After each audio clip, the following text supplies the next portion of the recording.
दुईजनाले देखाउन खोजेको कस्तो छ भने जस्तो भारतमा नरेन्द्र मोदी सत्ता चलाउने, अमित शाह पार्टी चलाउने। अमित शाह चाहिँ पार्टी अध्यक्ष हुँदा पनि नहुँदा पनि लगभग त्यसरी, त्यस पछाडि निरन्तर। त्यसो भयो भने चाहिँ प्रधानमन्त्री पार्टीको ठुलो पदमा कहिले पनि बस्नु नपर्ने, अध्यक्ष हुनु पनि नपर्ने, तर दुवैतिर एकदम जबरजस्त त्यो पार्टी पनि एकदम राम्रो चल्ने, सरकार पनि उनीहरूको हिसाबले राम्रै चल्ने। अब यत्रो तेस्रो कार्यकाल चल्दैछ भने पछाडि त्यो मोडेल ल्याएको जस्तो अथवा हामी त्यस्तै गर्ने भन्ने चाहिँ आशा उहाँहरूले व्यक्त गर्न खोजेको जस्तो देखिन्छ। त्यसमा मलाई शङ्का चाहिँ किन लाग्छ भने पृष्ठभूमिको कारणले। भारतमा अमित शाह भनेको सधैँभरि नरेन्द्र मोदीको नम्बर 2 भनेको जस्तो, अथवा नरेन्द्र मोदीको एकदमै नजिकको सहयोगी, नजिकको कारिन्दा जस्तो। त्यो भनेको गुजरातमा नरेन्द्र मोदी मुख्यमन्त्री छँदैदेखिको र सँगसँगै दशकौँसम्म एउटै संरचनामा नरेन्द्र मोदी माथि, अमित शाह तल। र अहिले कस्तोसम्म देखिन्छ भारतको भने जस्तो कि नरेन्द्र मोदीले आफ्नो उत्तराधिकारीको रूपमा अब कति कार्यकाल गर्ने, त्यस पछाडि अमित शाहलाई प्रयोग गर्न खोजेको जस्तो पनि देखिन्छ। त्यो मोडल यहाँ नेपालमा किन मिल्दैन होला जस्तो मलाई लाग्छ भने रवि लामिछाने छोटो समय भए पनि पार्टी संरचनालाई बनाएर पार्टी चाहिँ अब आफ्नै काँधमा एक किसिमले बोकेर जस्तो यहाँसम्म ल्याएर आएको मान्छे।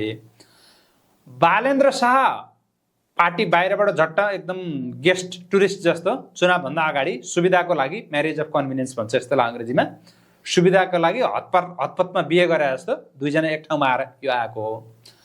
त्यसैले यो केही समय चाहिँ चल्छ। कहिलेसम्म चल्छ भने अहिले नेपाली समाज भनेको एक किसिमले बालेन्द्र शाहले नेपाली जनताको ठुलो सङ्ख्यालाई चाहिँ मोहनी लगाएको जस्तो अवस्था छ कि मायाजालमा पर्ने बेलामा चाहिँ मोहनी लगाउने भन्थे नि पहिला पहिला, त्यस्तो किसिमको छ है। त्यसको के हुन्छ, निश्चित आयु हुन्छ है।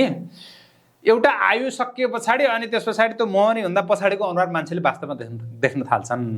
आम नेपाली जनता र बालेन्द्र शाहको बिचको त्यो मोहनी रहन्जेलसम्म र मान्छेलाई चाहिँ ल है राष्ट्रपालले बालेन्द्र शाहको सरकारले के गर्छ भन्ने विश्वास रहेसम्म मेरो विचारमा रवि लामिछानेलाई पनि बालेन्द्र शाहलाई चुनौती दिने त्यति सजिलो हुँदैन, आवश्यक पनि हुँदैन फेरि है। किनभने पार्टी त एउटै छ, अहिले पार्टीकै प्रधानमन्त्री हुन्।